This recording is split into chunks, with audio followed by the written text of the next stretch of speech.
Seja muito bem-vindo ao Deusidências, o espaço onde a gente se encontra para refletir sobre as coincidências que, de tão perfeitas, parecem ter sido escritas por uma força maior. Aqui exploramos os sinais, os encontros e os mistérios que conectam nossa jornada à espiritualidade. E para começar o episódio de hoje, eu te deixo uma pergunta que atravessa séculos. Você acredita que a sua vida já está escrita ou que cada escolha sua cria um novo caminho? Pense bem. O grande amor que você encontrou, a carreira que escolheu, ou até mesmo os desafios que enfrentou, foi tudo obra do destino ou consequência do seu livre-arbítrio? Fica com a gente para explorar essa polêmica. E se você curte esse tipo de reflexão e acredita que nada é por acaso, já se inscreve no canal, ativa o sininho para não perder nenhuma deusidência e deixa o seu like para ajudar essa mensagem a encontrar mais pessoas. Agora, vamos ao que interessa. Olá, hoje a gente mergulha numa questão, assim, que atravessa séculos, né? A ideia de destino. Oi. Pois é, um tema fascinante. Será que tem um roteiro já pronto para nossa vida? Ou será que somos nós que escrevemos a história, sabe? Com cada escolha. É a grande pergunta, né? Controle versus pré-determinação. Para explorar isso, a gente tá com uns trechos aqui de um texto, O Destino Não Existe, 2, de 2020. Ah, legal. Ele junta várias vozes, sabe? Teólogos, filósofos, líderes espirituais, todo mundo tentando entender essa relação. O que acontece com a gente versus o que a gente faz acontecer. Uma coletânea interessante, então. Sim. E a nossa missão aqui é justamente navegar por essas ideias diferentes. Vamos colocar lado a lado, né? Aquela visão de uma força maior, talvez inevitável. O fatalismo clássico. Isso. E contrastar com a ideia de livre-arbítrio, de responsabilidade nossa mesmo. A gente quer sair daqui entendendo um pouco melhor o que de fato molda nossas vidas. Ótimo objetivo. Desvendar um pouco esse mistério. A grande questão que fica no ar é: somos só passageiros? Num trem com destino certo? Ou a gente pode escolher os trilhos? Bom, vamos começar a abrir isso. Que tal pela visão religiosa mais próxima daqui? Vamos lá. A visão cristã, talvez? Isso. O texto traz Dom Estevão Bettencourt, um teólogo católico. Ele é bem direto, sabe? Sei. Ele diz que essa noção popular de destino, tipo uma força cega que impõe tudo fatalmente, isso vai contra a fé cristã. Entendi. E por quê? Porque para o cristianismo, o que vale é a graça de Deus, sim, mas é combinada com a liberdade humana. A combinação não é uma coisa ou outra.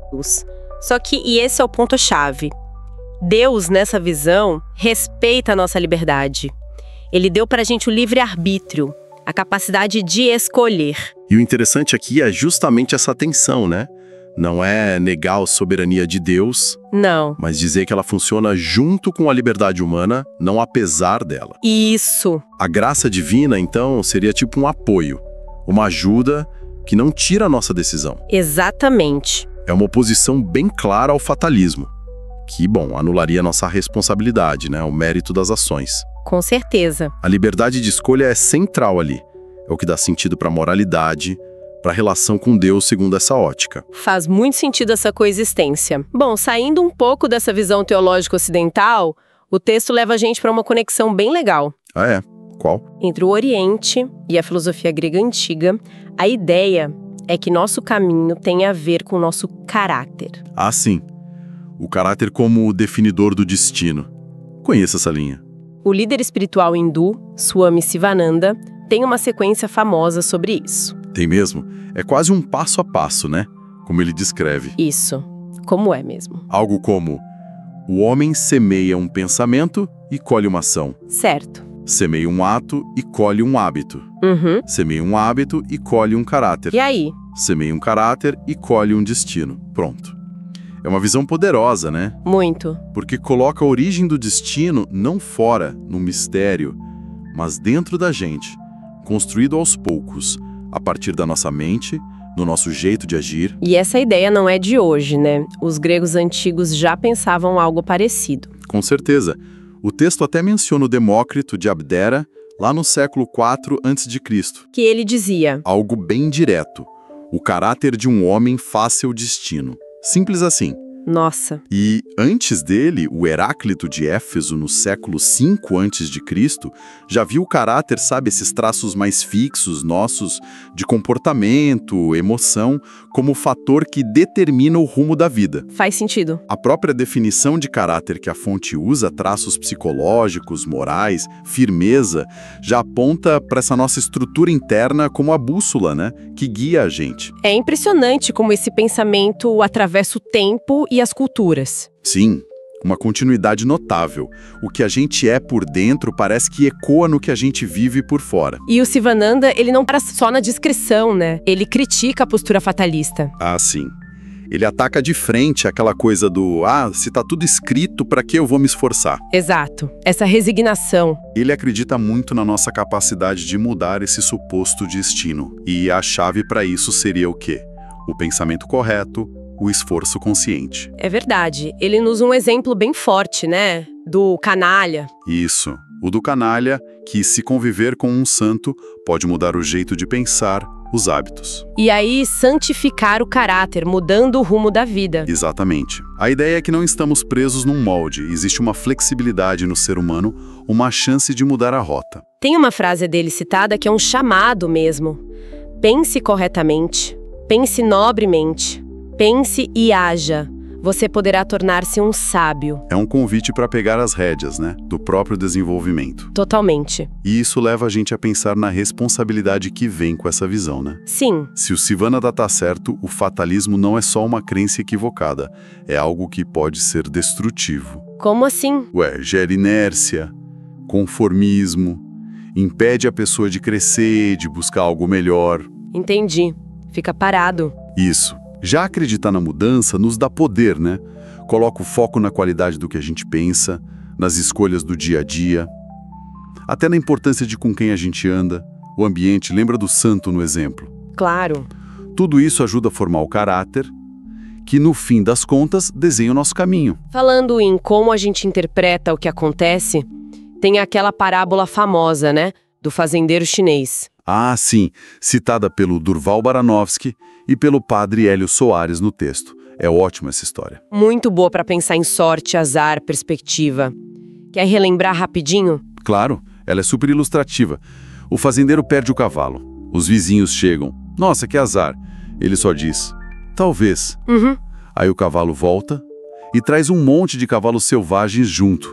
Vizinhos, uau, que sorte. Ele, talvez. Sempre o talvez. Aí o filho dele vai adomar um dos cavalos novos, cai, quebra a perna. Vizinhos, ai que azar. Ele, talvez. E o final? Vem a guerra, todos os jovens são convocados por exército, menos o filho dele, por causa da perna quebrada. Os vizinhos... devem ter ficado sem saber o que dizer. Exato.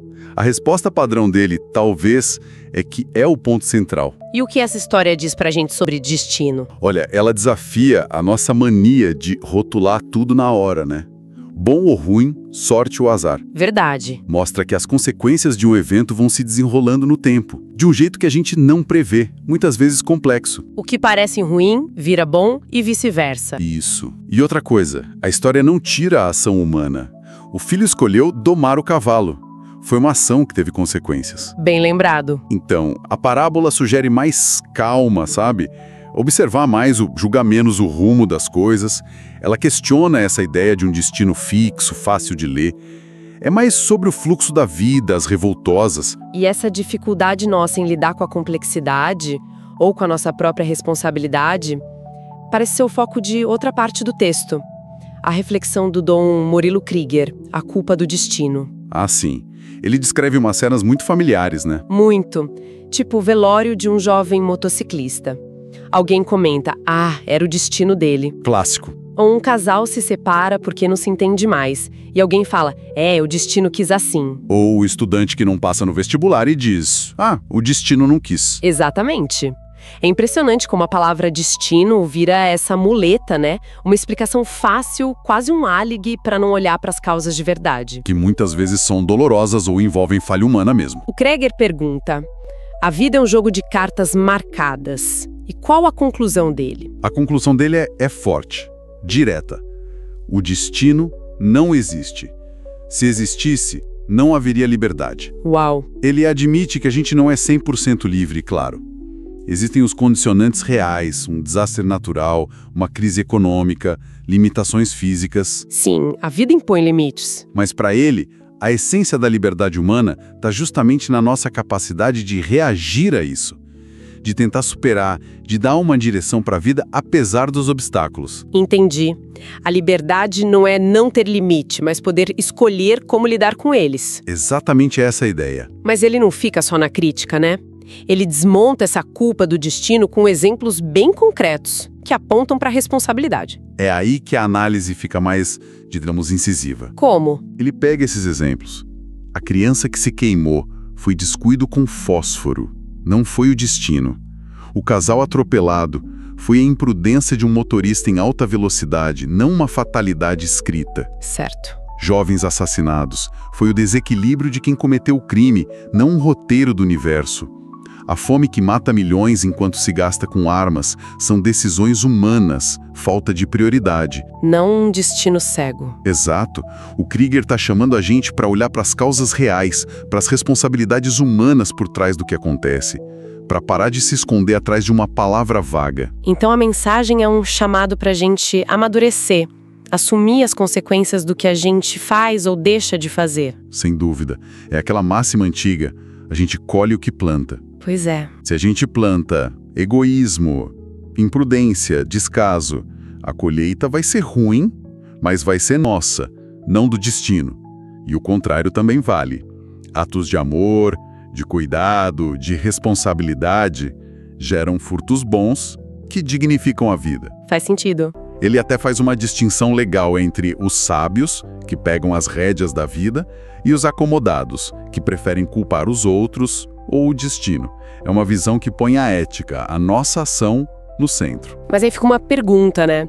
E quando as circunstâncias são tão esmagadoras, que parece que não sobra espaço para agir? Ótima pergunta. E é justamente aí que entra a última figura que o texto traz. Etty Hillesum. Ah, sim. Uma história muito forte. Uma jovem judia holandesa, né? Vivendo o horror do campo de trânsito de Westerbork. Exato. De onde ela seria enviada para morrer em Auschwitz. Um cenário de opressão total, morte iminente. Como ela via o destino nesse contexto tão extremo? A perspectiva dela, que está no livro do Frei Michael David citado na fonte, é desconcertante e profundamente inspiradora. Por quê? Porque ela não via o destino como um inimigo para xingar, para amaldiçoar, mas como algo com que se tem um diálogo suavíssimo, internamente. É uma abordagem radicalmente diferente. Nossa. Tem uma citação dela que me marcou muito. Aquilo que o homem tem nas mãos é a sua própria orientação interior para o destino. Exato. E tem outra. Aquilo que qualificava a vida de cada um era a atitude interior para esses fatos. Mesmo sem poder mudar nada do lado de fora. Aquela brutalidade toda, o foco dela era na resposta interna. Sim. E o que isso mostra sobre a condição humana é imenso. Como assim? Em situações onde a liberdade externa é zero, praticamente. Onde agir para mudar as coisas é impossível. Sim. A Hillesum mostra que ainda existe um espaço de liberdade. A liberdade interior. De escolher a atitude, de achar um sentido, de preservar a dignidade. Não é uma afetação passiva, então? De jeito nenhum. Não é resignação. É uma afirmação ativa da vida interior. A fonte até usa a imagem dela de ter duas mãos juntas e um joelho dobrado diante da tempestade. Simbolizando essa força que não vem de lutar contra o externo, mas de cultivar o interno, exatamente. É quase inacreditável ler partes do diário dela, tipo, continua a bendizer a tua criação apesar de tudo. É muito forte. Encontrar beleza, um encontro com Deus naquela dura charneca do campo. Ela chega a usar uma frase do Salmo 16, a sorte caiu em lugares deliciosos, para descrever o que ela sentia ali dentro. Parece uma inversão completa da lógica do sofrimento. Totalmente. E essa capacidade de ressignificar o que se vive pela atitude interior, isso ecoa em muitas tradições espirituais, né? Verdade. A fonte até faz um paralelo com Romanos 8:28.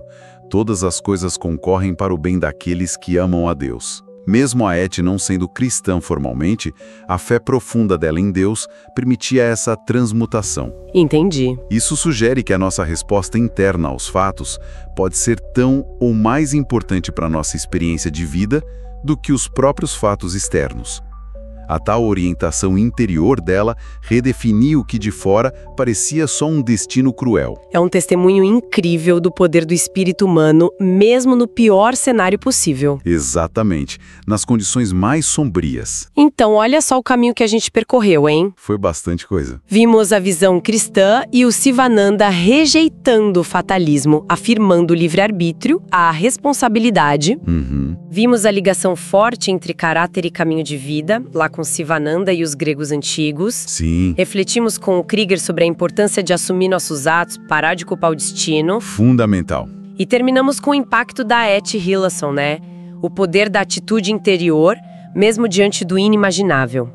O que a gente pode tirar de tudo isso, afinal? Olha, acho que a mensagem principal que costura essas fontes tão diferentes é um equilíbrio delicado. Fica claro que a gente não é marionete de um destino escrito na pedra. Nossa capacidade de pensar, escolher, agir e principalmente de interpretar o que acontece com a gente tem um peso enorme. A nossa parte ativa. Exato. A responsabilidade pessoal, a construção do caráter, a força interior. São temas que voltam sempre. Mas, por outro lado, seria ingenuidade ignorar os fatores externos. O que não depende da gente. Sim, o acaso, as estruturas sociais, as ações dos outros, as limitações reais que a gente enfrenta. Não somos onipotentes. Não mesmo. Talvez a chave seja reconhecer essa dança constante entre a nossa capacidade de agir e as circunstâncias que nos cercam. E essa dança deixa a gente com uma pergunta final, né? Talvez a mais difícil. Qual seria? Se a gente descarta a ideia de um destino cego, que não muda, como a gente navega essa tensão? Como equilibra a nossa vontade, nosso esforço, nossa responsabilidade com o peso das estruturas, das injustiças, dos acidentes, tudo aquilo que foge do nosso controle? É o grande desafio. E puxando o fio que a Et Hillesum deixou, qual o verdadeiro alcance dessa nossa orientação interior? Até onde a nossa atitude pode nos levar? Buscando sentido, buscando dignidade, mesmo quando o mundo parece remar contra. Uma reflexão profunda para continuar, né? Com certeza. Fica a reflexão para cada um seguir explorando por conta própria.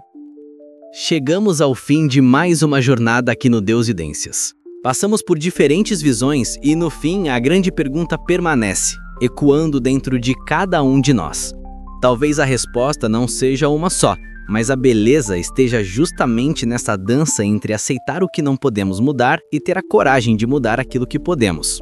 E para você, qual a sua maior deusidência? Qual foi aquele momento na sua vida em que você olhou para o céu e pensou, isso não pode ter sido só o acaso? A sua história é a parte mais importante da nossa conversa. Então deixe o seu relato aqui nos comentários. Vamos adorar ler e trocar experiências. E se esse vídeo tocou você de alguma forma, compartilhe com um amigo ou amiga que também vai gostar de refletir sobre isso. Obrigado pela sua companhia. A gente se vê no próximo vídeo em busca de mais sinais e significados. Até lá!